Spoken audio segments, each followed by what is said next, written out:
Happy New Year, everybody. It is finally 2023. My name is Giselle Monterrosas, and here are this week's headlines for the first month of the year. District 5 residents were once again dismayed as Council Majority Jung, Whittaker, and Dunlap refused to follow the city's fair rotation policy in appointing a council member to serve as mayor and mayor pro tem following the certification of the November 8, 2022 election results. The current policy, as stated in the Policy and Procedures Manual for the City of Fullerton, which reads part, the mayor pro tem shall automatically become the mayor. Selection of mayor pro tem by the city council is based on seniority, according to the number of years a member has served consecutively on city council without serving as mayor. In the event a current mayor pro tem who is scheduled to be the next mayor chooses not to serve, the member shall continue to serve as mayor pro tem, and the next most senior member will be moved up to serve as mayor. The city attorney added, quote, the policy is established by the city council, and as such, the city council can choose to disregard the administrative regulation that they created. The staff report stated that, quote, based on the policy, Mayor Pro Tem Whittaker would serve as mayor, and, quote, based on the policy, Councilmember Zara would serve as Mayor Pro Tem because he has served the most consecutive years on City Council without serving as mayor. When the item was opened for discussion, newly elected City Council member Shayna Charles nominated Mayor Pro Tem Whittaker for mayor, saying she strongly supported following the fair rotation policy. Quote, I think we need to get a place where we rotate around by district and District 5, which, by the way, includes the entire downtown and harbor corridor, needs to have representation in that mayoral succession. She later also nominated Councilmember Zara to serve as Mayor Pro Tem. Quote, we are the ones that uphold what the policies of the city are, and we should not exempt ourselves. Councilmember Dunlap, in response to Charles, disagreed, saying, quote, I understand that rotation is important to some people, but I think that part of serving in a body like this is not just serving the public, but being respectful and collegial to your colleagues, and I think that respect is earned. Councilmember Zara noted, quote, District 5 has been the most disadvantaged district for decades, and to deny mayoral representation in emphasizing and reinforcing the notion that South Fullerton is still neglected, and this would be an unfortunate start to what would have been a hopeful next 2 years in working together in order to build bridges. Mayor Pro Tem Whittaker said, quote, I was a believer in that rotation and followed that policy even to my detriment, sometimes when certain supporters or partisans or whoever questioned me on why I supported certain individuals for mayor, but I did that because I thought that was a good way of keeping things in order up here. However, for the first time in recent years, that was broken when I was up to be Mayor Pro Tem and I was bypassed. And that started this route now of having to make differing determination that had been the practice. That was to Councilmember Zara's disadvantage in the last cycle, and it is not my preference, but that is where we are at right now. In response to Whittaker's comment, Councilmember Charles reminded the panel that, quote, where we are at is at the start of a brand new council with a brand new possibility of moving forward, and I hope that we can move forward and forget what has happened in the past and begin here with a fresh start. And with that, the discussion for nominations closed, and ignoring fair rotation, current Mayor Jung was nominated to serve as mayor once again by Mayor Pro Tem Whittaker and won a simple majority of 3-2. Whittaker, Dunlap, Jung, yes. Charles and Zara, no. The nomination for Mayor Pro Tem went the same on the vote 3-2, with current Mayor Pro Tem Whittaker appointed to serve another 2 years as Mayor Pro Tem.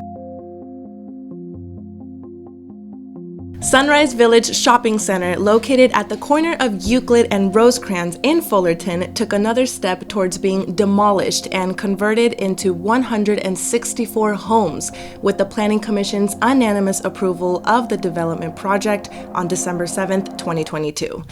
The development proposal will go to City Council next. From the beginning, the neighborhood group, Save Sunrise Village, has opposed the development, asking instead of shop-off developers to invest in the existing community shop center. After the Planning Commission's unanimous vote, the Save Sunrise group released this statement. Quote, "While we all expected this proposal to be voted through to City Council, it was a devastating blow and disheartening to hear a 5-0 vote of the Planning Commission without careful consideration of relevant information presented by members of the public. In fact, it was very obvious to us that the commissioners had already formed their opinion ahead of time and our presence was immaterial. They should have just sent out a public notice letting us know our presence was not needed so we could make better use of our time, like spending it on our families." Commissioners voted out of fear that the developer will use California state legislation, higher density residential laws, SB 2011 and SB 6 on this property. Our current general plan already envisioned the higher density range and has designed zones and building types to accommodate the need for more housing. And Sunrise Village is not a targeted location for the intense density. Instead of following our local laws, our leaders are voting out of fear of a developer application that may or may not happen, and the fact that City Council voted and unanimously passed a commercial site plan on city-owned property in a residential zone, the Fox Theater, when so much housing is necessary, leaves us to believe something's wrong with the city's decision-making.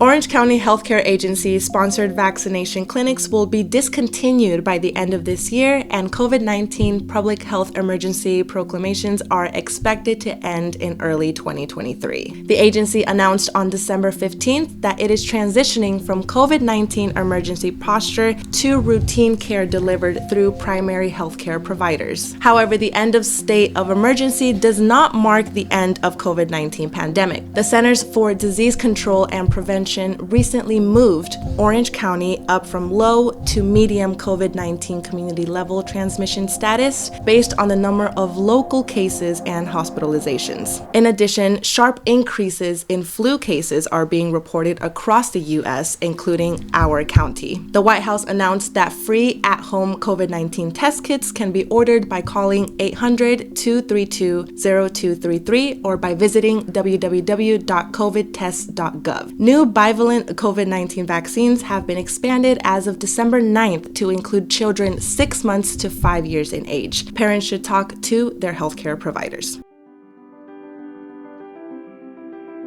Mustard Market, a nonprofit thrift store just south of downtown Fullerton, held its third annual Holiday Makers Market, hosting a wide variety of handmade crafts by local artisans on December 10th. On a beautiful day in the sunlit courtyard of the market, ceramicists, candle makers, local bakers, chefs, and other craft persons shared their wares of appreciative holiday shoppers. Inside the market, holiday shoppers found holiday decorations and gifts alongside clothing and personal apparel.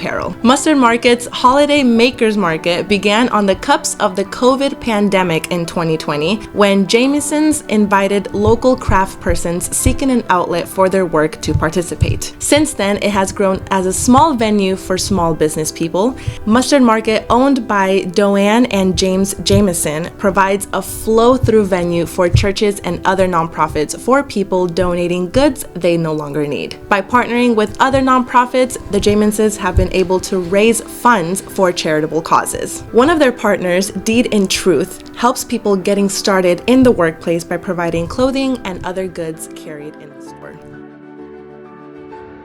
And that is all for this week's headlines. To my fellow Fullertonians, thank you so much for watching. Be sure to follow the Fullerton Observer on all social media platforms, Facebook, Instagram, and Twitter to keep up with the latest Fullerton news.